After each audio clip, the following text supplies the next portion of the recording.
하나님 말씀 보시겠습니다. 하나님 말씀은 에베소서 1장 3절에서 7절까지 말씀 보겠습니다. 에베소서 1장 3절에서 7절까지 말씀입니다. 봉독해 드리겠습니다. 찬송하리로다. 하나님 곧 우리 주 예수 그리스도의 아버지께서 그리스도 안에서 하늘에 속한 모든 신령한 복을 우리에게 주시되 곧 창세 전에 그리스도 안에서 우리를 택하사 우리로 사랑 안에서 그 앞에 거룩하고 흠이 없게 하시려고 그 기쁘신 뜻대로 우리를 예정하사 예수 그리스도로 말미암아 자기의 아들이 되게 하셨으니 이는 그가 사랑하시는 자 안에서 우리에게 거저 주시는 바 그의 은혜의 영광을 찬송하게 하려는 것이라. 우리는 그리스도 안에서 그의 은혜의 풍성함을 따라 그의 피로 말미암아 속량 곧 죄사함을 받았느니라. 아멘. 할렐루야. 독일에서 목사의 아들로 태어난 하인리히 슐리만이라는 소년이 있었습니다. 이 소년이 7살 때 목사님이었던 아버지로부터 성탄절 선물을 받았는데 그 선물이 뭐냐면 어린이를 위한 세계사라고 하는 책을 선물로 받게 되죠. 슐리만은 이 책을 읽으면서 트로이라고 하는 도시를 발견하게 됩니다. 그때 당시 트로이라고 하는 도시는 역사에서 상상으로만 있었던 도시라고 생각을 했어요. 신화 같은 이야기였습니다. 그런데 이 어린 슐리만이 책을 읽으면서 이 도시라는 것은 상상 속에만 있는 도시가 아니라 신화가 아니라 실제로 존재했던 도시라고 하는 믿음이 생기게 되었어요. 그리고 그의 나이 41세에 본격적으로 고고학자의 인생을 시작하게 되죠. 그리고 그의 나이 51세 되던 해에 드디어 책을 통해서만 알고 있었던 고대 트로이의 유적을 발견하게 됩니다. 트로이의 목마라고 하는 거 아시죠? 트로이 목마. 여기서 나온 거예요. 그 유적을 발견하게 됐죠. 그리고 유적만 발견한 게 아니라 유적과 함께 엄청난 부하를 발견하게 되어서 세기의 큰 부자가 됩니다. 세계 부자가 아니에요. 세기의 부자. 100년에 한 번 나올까 말까한 부자가 됩니다. 이때 독일의 한 기자가 슐리만을 찾아와서 부자가 된 소감을 물어봅니다. 그러자 슐리만은 이렇게 소감을 말했다 그래요. 나는 유적과 보화를 발견했을 때 부자가 된 것이 아니라 아버지가 선물로 준 책을 읽고 그 책에 나오는 트로이에 대한 꿈을 갖고 믿음을 갖기 시작할 때부터 나는 부자였습니다. 이렇게 소감을 말했다 그럽니다.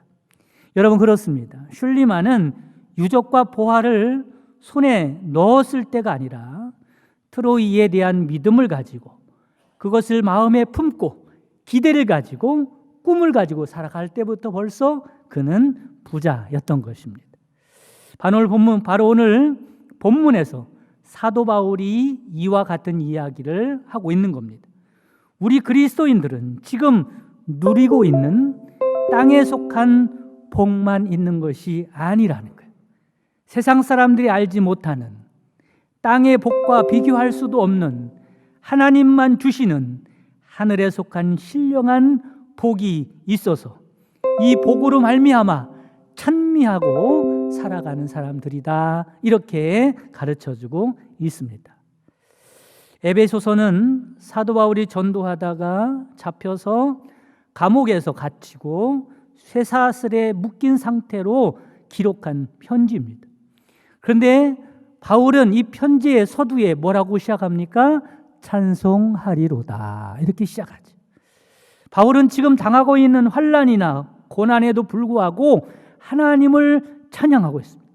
그리고 지금 에베소 교회 성도들에게도 편지를 통해서 현실적인 환경이나 조건이나 상관없이 하나님을 찬송하라고 말하고 있는 것입니다. 왜 그렇습니까? 우리에게 허락한 하늘에 속한 엄청난 영적인 신령한 복들이 있기 때문이라고 말합니다. 이 엄청난 복을 믿고 발견한 사람들은 어떤 상황 가운데서도 찬송하지 않을 수 없는 거죠. 3절에 보면 찬송하리로다. 하나님 곧 우리 주 예수 그리스도의 아버지께서 그리스도 안에서 하늘에 속한 모든 신령한 복을 우리에게 주시되. 여러분, 이 신령한 복을 발견하고 항상 찬송하고 기뻐하고 하나님께 영광 돌리며 살아가는 여러분 되시기를 바랍니다. 그러면 믿음의 사람들에게 약속하신 하늘의 신령한 복이 무엇일까? 첫째는 하나님의 자녀된 복입니다. 한번 따라해 보겠습니다. 하나님의 자녀된 복. 여러분, 하나님의 자녀가 되었음을 믿고 기뻐하고 찬송하며 살아가시기 바랍니다. 여러분, 생각해 보시기 바랍니다. 꿈만 같은 일이죠. 나 같은 사람이 어찌 하나님의 자녀가 됐단 말입니까? 여러분, 상상할 수도 없는 일이 나에게 일어났습니다. 오늘 본문 4절에서 5절 말씀에 보면 곧 창세전에 그리스도 안에서 우리를 택하사 우리로 사랑 안에서 그 앞에 거룩하고 흠이 없게 하시려고 그 기쁘신 뜻대로 우리를 예정하사 예수 그리스도로 말미암아 자기의 아들들이 되게 하셨으니. 할렐루야. 나 같은 사람이 온 천지 만물의 창조자가 되시고 주관자가 되시는 하나님의 자녀가 된 것입니다. 이보다 더 큰 복이 어디 있겠습니까? 하나님께서 우리에게 주신 복 중에 최고의 복은 내가 하나님의 자녀가 된 복인 줄 믿으시기를 바랍니다. 이 사실이 얼마나 큰 복이냐 하면 하나님의 자녀가 되기 전에 우리가 어떤 사람이었는지를 보면 분명하게 드러납니다. 여러분, 우리는 본래 죄 때문에 마귀에게 속한 마귀의 자녀였었다고 말씀합니다. 로마서 3장 23절 말씀에 보면 모든 사람이 죄를 범하였으며 죄 때문에 하나님의 영광에 이르지 못하더니 하나님과 상관없는 사람이었다는 거예요. 요한일서 3장 8절에 죄를 짓는 자는 마귀에게 속하나니. 마귀는 처음부터 범죄함이라 하나님의 아들이 나타나신 것은 마귀의 일을 멸하러 하심이라. 할렐루야. 마귀의 자녀들은 마귀를 위해서 만들어 놓은 지옥에 떨어질 수밖에 없는 것입니다. 그런데 우리가 신분이 바뀌었어요. 어떻게 바뀌었습니까? 하나님의 자녀가 되었습니다. 여러분, 얼마나 다행한 일입니까? 얼마나 기쁜 일입니까? 그러면 우리가 하나님의 자녀가 될 만해서 자격이 되어서 그만큼 훌륭해서 하나님께서 자녀 삼아 주셨나요? 아닙니다. 우리는 영원히 멸망받을 수밖에 없고 그렇게 될 수밖에 없는 죄인이었는데 하나님께서 예수님을 통하여 죄 용서해 주시고 하나님의 자녀 삼으신 것입니다. 이 얼마나 큰 은혜입니까? 얼마나 큰 복입니까? 로마서 5장 8절에 보면 우리가 아직 죄인 되었을 때 그리스도께서 우리를 위하여 죽으심으로 하나님께서 우리에 대한 자기의 사랑을 확증하셨느니라. 우리가 아직 뭐가 됐을 때요? 죄인 되었을 때. 그만한 자격도 안 되고 그렇게 될 수도 없는 그런 사람이었는데 예수님을 통하여 하나님께서 우리를 구원하시고 자녀 삼아 주셨습니다. 그러니 더욱 기쁘고 감사한 일이지요. 우리나라의 많은 아이들이요 해외로 입양이 되었습니다. 한국 아이들을 입양하는 분들은 대부분 신실한 그리스도인들이라고 그래요. 그분들이 훌륭한 것은 아이를 입양하는 것도 훌륭하지만 아이들 중에 장애를 가진 아이, 질병이 있는 아이들을 더 환영한다 그럽니다. 그런 아이들을 골라서 입양을 한다 그래요. 얼마나 훌륭합니까? 한국 사람들은 다르죠. 보통 입양할 때 보면 한국 사람들은 누구를 찾아요? 건강한 아이, 잘생긴 아이, 똑똑한 아이들을 찾아서 입양을 하려고 합니다. 그런데 이분들은 그렇지 않은 거예요. 그럼 왜 하필이면 장애가 있는 아이, 병든 아이를 입양하느냐 그렇게 물어보면 이렇게 대답한다 그럽니다. 하나님께서 자격 없는 나를, 죄인 되었던 나를 하나님의 자녀 삼아주지 않았습니까? 이렇게 하는 것은 하나님께서 나에게 베풀어 주신 은혜에 대한 아주 작은 보답에 불과합니다. 이렇게 말을 한다 그래요. 이런 사람들은요, 어떤 사람이에요? 자기 자신이 하나님의 자녀된 것이 얼마나 큰 은혜인지, 얼마나 감사할 일인지 잘 아는 사람들입니다. 가끔 너무 좋은 일이 생기면 자다가도 벌떡 일어나서 웃을 때가 있죠. 너무 좋아서 그렇습니다. 바로 나 같은 사람이 어떻게 하나님의 자녀가 되었는지 생각하면 생각할수록 기가 막힌 일입니다. 자다가도 일어나서 웃을 일이 있죠. 여러분은 하나님의 자녀인 줄 믿으시기를 바랍니다. 바라기는 이 땅에서부터 하나님의 자녀된 풍성한 복을 누리고 살아가는 여러분 되시기를 간절히 바랍니다. 두 번째 어떤 복입니까? 그리스도의 피로 속량받은 복입니다. 따라 보겠습니다. 그리스도의 피로 속량받은 복. 뭘 속량받았죠? 우리의 죄를 속량받았습니다. 7절 말씀에 보면 우리는 그리스도 안에서 그의 은혜의 풍성함을 따라 그의 피로 말미암아 속량 곧 죄사함을 받았느니라. 여기서 속량이라는 말은 본래 값을 치르고 다시 산다 이런 뜻이 있어요. 값을 치르고 내 것으로 사는 거예요. 또 한 가지 뜻은 뭐냐면 사서 자유를 준다 이런 이중적인 뜻이 있습니다. 속량이라는 단어는 신약 성경이 기록되던 그 당시 노예 시장에서 쓰던 단어죠. 로마가 지배하던 시절에 노예를 거느리는 것, 이것은 그 사람이 얼마나 잘 사는가, 얼마나 높은 사람인가를 상징해 주는 일이었습니다. 그런데 누군가가 한 노예를 두고 흥정을 벌여서 비싼 값에 사죠. 그를 산 다음에 그에게 자유를 선포합니다. 이제 너는 자유인이다. 원하는 곳으로 가서 행복하게 살거라. 이렇게 했다는 겁니다. 그 노예가 얼마나 기쁠까요? 그런데 이런 놀라운 일이 누구에게 일어났어요? 바로 우리에게 일어난 줄 믿으시기를 바랍니다. 앞에서 말씀을 드렸지만 우리는 원래 죄로 말미암아 마귀의 노예로 살게 되었습니다. 이런 우리를 위해서 이 땅에 오신 예수님이 친히 당신의 몸으로 우리 죄를 담당하시고 십자가에서 피 흘려 죽으셨습니다. 예수님께서 속량물이 되어 주신 것입니다. 예수님은 그 핏값으로 우리를 사시고 우리에게 죄에서 자유를 선언해 주셨습니다. 그리고 이 땅에서도 천국의 삶을 살게 하신 줄 믿으시기를 바랍니다. 여러분, 천국이 어떤 곳일까? 천국은 우리의 죄를 깨끗이 용서받은 사람들이 사는 곳이 천국인 줄 믿으시기를 바랍니다. 하나님은 우리의 죄를 기억도 하지 않겠다고 말씀하죠.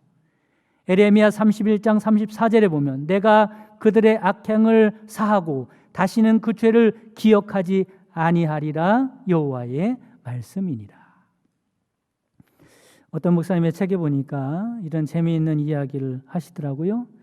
흔히 우리는 이렇게 말합니다. 하나님은요, 우리의 삶을요, 비디오로 다 담아 놓으신대요.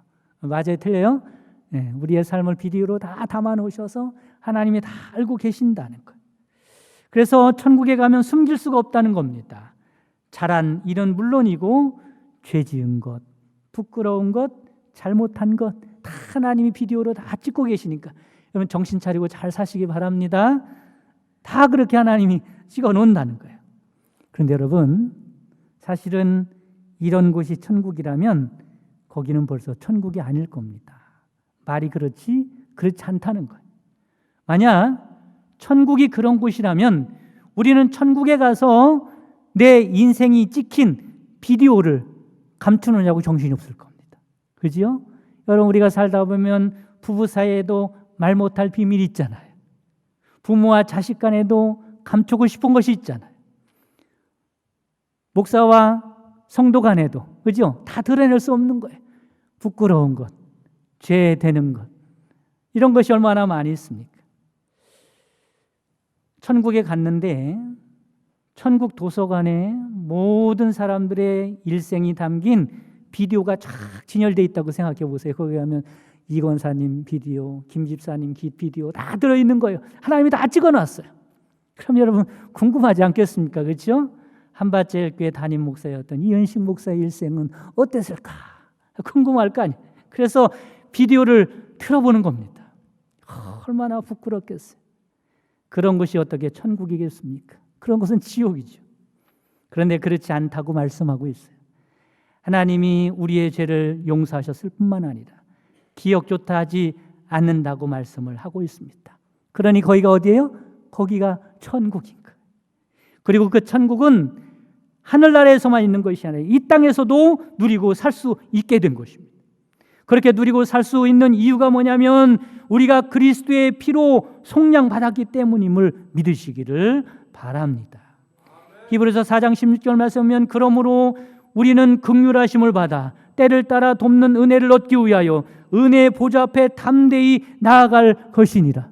우리가 어떻게 하나님의 보좌 앞에 담대히 나아가서 은혜를 받을 수 있는 사람이 됐어요? 어떻게 이 땅에서도 하나님과 함께하는 천국을 누리는 사람이 되었어요? 죄 용서 받았기 때문에 그런 줄 믿으시기를 바랍니다. 이게 얼마나 큰 복이냔 말이죠. 세 번째는 어떤 복을 받습니까? 성령으로 인치심을 받은 복이 있습니다. 따라가 보겠습니다. 성령으로 인치심을 받은 복. 오늘 13절 말씀에 보면 그 안에서 너희도 진리의 말씀 곧 너희의 구원의 복음을 듣고 그 안에서 또한 믿어 약속의 성령의 인치심을 받았으니. 여러분 성령의 인치심을 받은 줄 깨달으시기를 바랍니다. 인치심을 받았다는 말이 무슨 말씀이냐면 도장이 찍혔다는 말이에요. 도장. 도장이 찍힌 거예요. 그럼 도장이 찍힌 걸 보면 보증이 되는 거죠. 누가 도장을 찍어놨어요? 하나님. 누구를 통해서? 성령님을 통해서. 내 안에 성령님이 계신 것 보니까 이게 보증이 되는 거예요. 이게 도장이 되는 거예요. 무슨 보증입니까? 너는 하나님의 소유다. 하나님이 네 인생을 책임지실 것이다. 그런 보증이 되는 것입니다. 이사야서 43장 1절에 너는 내 것이라고 선포하고 있습니다. 그러므로 그 무엇도 우리를 대적하거나 우리를 멸망시킬 수가 없습니다. 여러분 하나님이 당신의 소유로 삼아 주셨으면 우리는 걱정할 필요가 없습니다. 하나님께서 책임지는 사람이 된 줄 믿으시기를 간절히 바랍니다. 하나님께서 귀하게 여기시고 하나님이 보호하시고 지키시고 돌봐주십니다. 그러니 불안해할 필요 없습니다. 염려할 필요가 없습니다. 로마서 8장에 보면 만일 하나님이 우리를 위하시면 하나님이 우리를 위하세요? 안 위하세요? 위하셔요. 그 보증으로 누굴 주셨다고요? 성령님을 주셨잖아요. 누가 우리를 대적하리요? 이 모든 일에 우리를 사랑하시는 이로 말미암아 우리가 넉넉히 이기느니라. 내가 확신하노니 사망이나 생명이나 천사들이나 권세자들이나 현재일이나 장래일이나 능력이나 높음이나 깊음이나 다른 어떤 피조물이라도 우리를 우리 주 그리스도 예수 안에 있는 하나님의 사랑에서 끊을 수 없으리라. 할렐루야. 이처럼 성령님께서 우리가 하나님의 사랑을 받는 사람이요 천국 시민임을 보증하고 있습니다. 우리가 하나님의 자녀라는 사실을 가르쳐주고 있습니다. 하나님께서 우리의 인생을 영원토록 책임져 주실 것이라고 보증해 주고 있습니다. 서두에 트로이의 유적을 발견한 슐리만에 대해서 말씀을 드렸죠. 슐리만이 뭐라고 했다고 말씀을 드렸어요? 나는 유적과 보화를 발견했을 때 부자가 된 게 아니라 아버지가 선물로 준 책을 읽고 그 책에 나오는 트로이에 대한 꿈과 믿음을 갖기 시작할 때부터 이미 부자였다고 얘기했다고 말씀을 드렸어요. 그렇지만 사실은 슐리만은 현실적으로 볼 때 늘 어려움이 많이 있었던 사람입니다. 목사였던 아버지는 가난하여 이 슐리만이 중학교밖에 나오지를 못했어요. 돈이 없어서 공부를 못했습니다. 그 후에 그는 식료품 가게 점원도 했고요. 외양 어선을 타면서 고생도 많이 했습니다. 사람들에게 트로이 도시에 대해서 말을 하면 정신 이상자 취급을 받았습니다. 이렇게 살아갔던 사람에게 누가 배우자로 오겠습니까? 트로이는 그의 인생 50이 다 될 때까지 배우자를 만나지 못했어요. 40세가 되었을 때 그는 이제 막 잘 나가던 사업이 있었습니다. 그 사업을 때려치고 그리고 본격적으로 고고학 탐사를 시작하게 되었습니다. 주위 사람들이 뭐라고 했을까요? 이제 막 젊은 나이에 사업을 시작해서 그것이 좀 잘 되고 발전하려고 하는데 그 사업을 그냥 때려치는 것. 뭐 때문에 그래요? 트로이 도시를 발견하기 위해서 그렇습니다. 그럼에도 불구하고 그가 꿈을 잃지 않고 인생을 꿋꿋하게 버티게 만들었다는 것은 두 가지가 있었다고 고백합니다. 하나는 한 권의 책에서 탄생한 트로이에 대한 꿈이었다고 그럽니다. 슐리만은 이 꿈이 하나님이 주신 꿈이라고 믿고 살았다 그래요. 책을 읽으면서 하나님께서 트로이에게 영감을 주신 거죠. 또 하나 중요한 것은 어릴 적 부모에게 배운 기도였다고 그럽니다. 슐리만은 어려운 상황 가운데서도 꿈을 꾸면서 기도하면서 한 걸음 한 걸음 앞으로 나아갈 수 있었습니다. 그리고 기도할 때마다 성령님께서 슐리만을 인도해 주셨습니다. 그리고 마침내 신화를 현실로 바꾸는 기적의 사람이 된 거죠. 그러므로 그는 트로이의 유적과 보물을 발견하기 이전부터 성령님에 의하여 부자로 살았다는 겁니다. 성경은 오늘 우리에게 하늘에 속한 신령한 복을 바라보고 기뻐하고 찬송하고 살으라고 말씀합니다. 사랑하는 성도 여러분, 우리가 하나님의 자녀가 되었다는 사실, 죄사함 받아서 이 땅에서도 하나님과 함께하는 천국의 삶을 살아갈 수 있다는 사실, 성령님이 우리에게 인치신 복을 굳게 붙잡고 그 복을 누리면서 매일 매순간 하늘에 속한 복과 부유함으로 행복하게 살아가는 여러분 되시기를 주님의 이름으로 축원합니다. 주기도문 하심으로 예배를 마치겠습니다. 하늘에 계신 우리 아버지여, 이름이 거룩히 여김을 받으시오며 나라의 마옵시며 뜻이 하늘에서 이루은 것 같이 땅에서도 이루어지이다. 오늘날 우리에게 일용할 양식을 주옵시고 우리가 우리에게 죄 지은 자를 사하여 준 것 같이 우리 죄를 사하여 주옵시고 우리를 시험에 들게 하지 마옵시고 다만 악에서 구하옵소서. 대개 나라와 권세와 영광이 아버지께 영원히 쌓옵나이다. 아멘.